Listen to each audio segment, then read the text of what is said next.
Hello everyone, I'm Paul and today we're solving problem 2211, count collisions on a road. This problem is medium and it has at least two different solutions, so next I will show you both. We are given a string of size n where n represents some amount of cars, and each element can be either L for left, R for right, or S for staying. So for example, this car is moving right. Now, we need to return the total number of collisions, and here it says how do we need to calculate these collisions. When two cars are moving in opposite directions, we need to add 2 to the result. And if we have one stationary car, we add 1 to the result. After a collision, the cars involved in the collision can no longer move and will become stationary. So, for example, this car is moving right and this car is moving left. Here we have a collision. So, at this point, we need to add 2 to the result.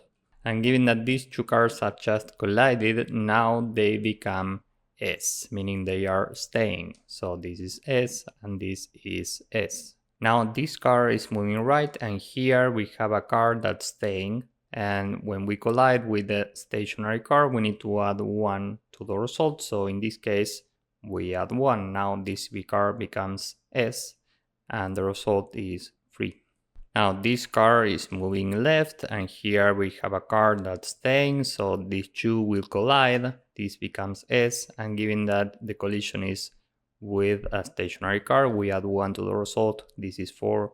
Same here, this is moving left.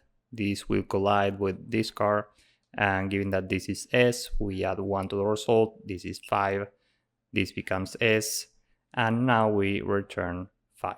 This is the total number of collisions for this input. Now let's start small here. Let's say that we only have one car and it's L. Given that we only have one car and it's moving left, this will never collide. So in this case, we just return 0. So we could have as many L's as we want and the result will still be 0.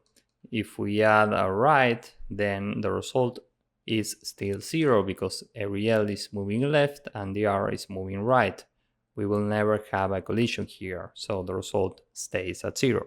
So if we are scanning the cars from left to right, we are looking for either right or S. These are our limits. If we find one of these, now we know that if we find a left, we have something to collide with. So let's say that we have right, right, right, and then we have a left. Well, in this case, these two cars will collide. Here we add 2 to the result, and these two, they become S and S. So next, here we have another collision. We add 1 to the result. This becomes S. Here we have another collision, this becomes S, we add 1 to the result. In this case, we will return 4. So if we are iterating this from left to right, we can store the amount of rights that we see in some variable. We will call this right, this is initially 0. And we can keep track of whether we have already found a limit or not. Remember that our possible limits are either right or S. If we find any of these, now the limit becomes true. So first we are here, we have one right. So we need to add 1 to right and the limit becomes true because we have already found one right. So this becomes true. And now we continue with the next right. So we add 1 right, this is 2, and this stays at true. Next we are here, we have another right, this is now 3, this stays at true. Next we are here. Whenever we find an L, we check if we have already seen a limit. In this case, this is true. So now we can add right plus 1 to the result. This is 4.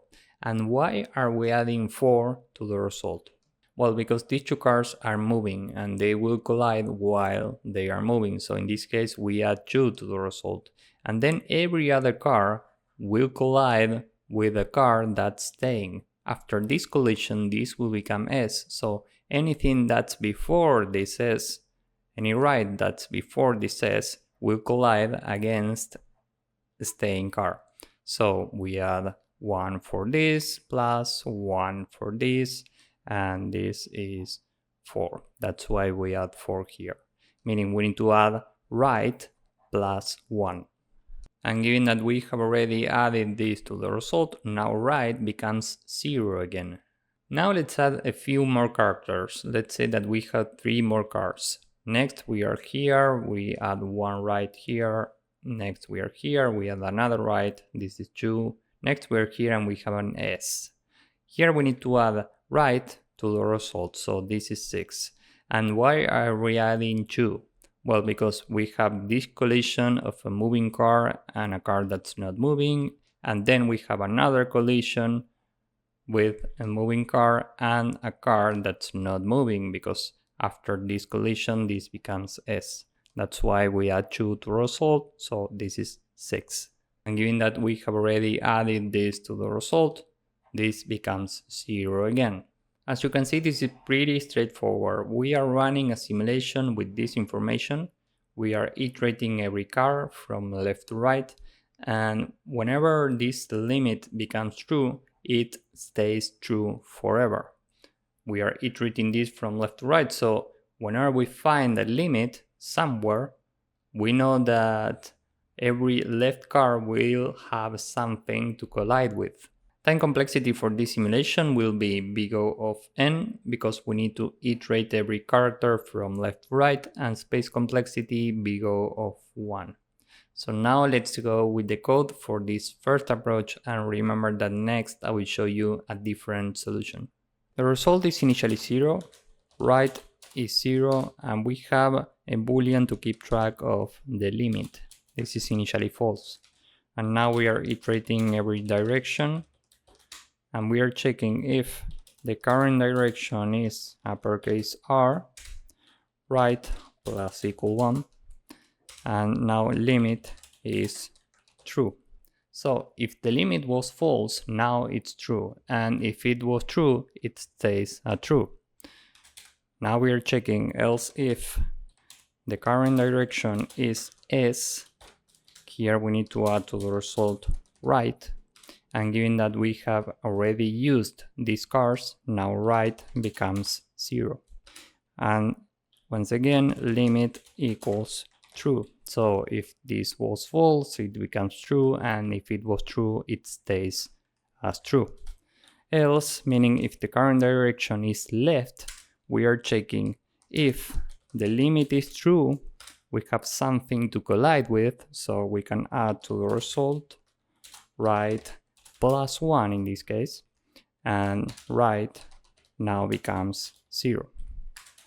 Finally, we can return result. So let's submit this. As you can see, this works and it's very efficient. And maybe you are wondering, what if we have something like this, SLLL? First we iterate S and limit becomes true, the result stays at 0, then we iterate the first L, and given that the limit is now true, we add to the result 0, right is 0 right now, plus 1. So here we are adding the necessary number for this collision. Next we have another L, so we repeat the same. Given that limit is true, we add another 1 to the result, and here we have another L, so we add another 1 to the result. The result in this case would be 3. So now let's see the second approach. There's one big observation to make here, and this is sort of like the big brain solution. If we are given this, we know that these two cars will collide, and because of this, these two will also collide. On this side, these two will collide, and because of this will also collide. So every car here will collide, and the observation is the following. If we find the leftmost limit, meaning this, and the rightmost limit, meaning this, every car that's in between plus the limits will collide. That's why everything collides here. Now remember that if we are iterating this from left to right, the possible limits are either right or S. And if we are iterating this from right to left, the possible limits are either left or S. So we can find these two limits. First we iterate this from left to right, and the first right or S that we find is at index 0.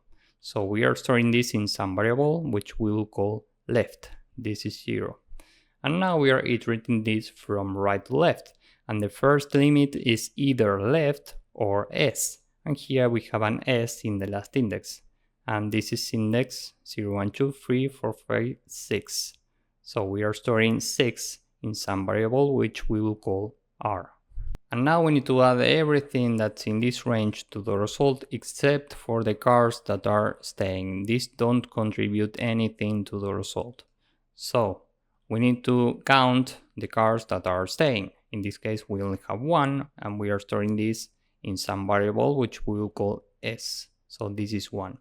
And for the result, we can just return right minus left minus the cars that are staying plus 1, because here we are working with indices, but we need to get the amount of elements here, so that's why we add 1. So in this case, the result would be right, meaning 6, minus left, 0, minus s, 1, plus 1. And this is 6. So finally we return 6.